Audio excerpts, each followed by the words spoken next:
क्या आप जानते हैं कि भारत का एक ऐसा ज्योतिर्लिंग है जो दो भागों में विभाजित है, एक नदी के इस तट पर और दूसरा उस तट पर। इसके पीछे छिपी है एक पर्वत के अहंकार की कथा, एक दिव्य लीला और वह वचन जिसके कारण स्वयं महादेव को दो रूपों में प्रकट होना पड़ा।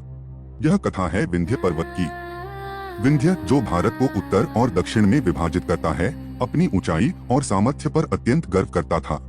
एक दिन देवर्षि नारद वहां से गुजरे। उन्होंने सहज भाव से सुमेरु पर्वत की महिमा का वर्णन कर दिया।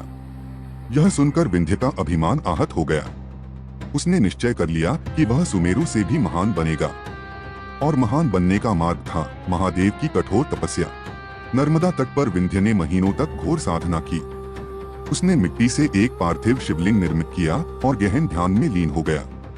उसकी तपस्या के तेज से तीनों लोक विचलित होने लगे।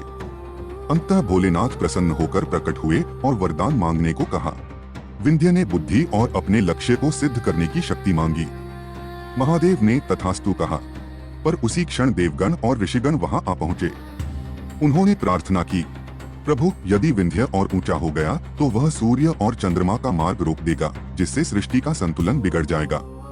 कृपा कर यहाँ निवास करें। महादेव ने एक अद्भुत लीला रची। वे उस स्थान पर ज्योति स्वरूप में स्थित होने को तैयार हो गए। उसी क्षण जिस एक शिवलिंग की विंध्य आराधना कर रहा था, वह दो भागों में विभक्त हो गया। एक भाग, जो पार्थिव शिवलिंग था, मामलेश्वर कहलाया, और दूसरा भाग, जिसमें से स्वयं महादेव प्रणव ओम के रूप में प्रकट हुए, ओंकारेश्वर कहलाया। आज भी नर्मदा के दक्षिणी तट पर मामलेश्वर स्थित हैं, और नदी के ओंकार आकार के द्वीप पर ओंकारेश्वर। दोनों के दर्शन से ही एक ज्योतिर्लिंग की यात्रा पूर्ण मानी जाती है।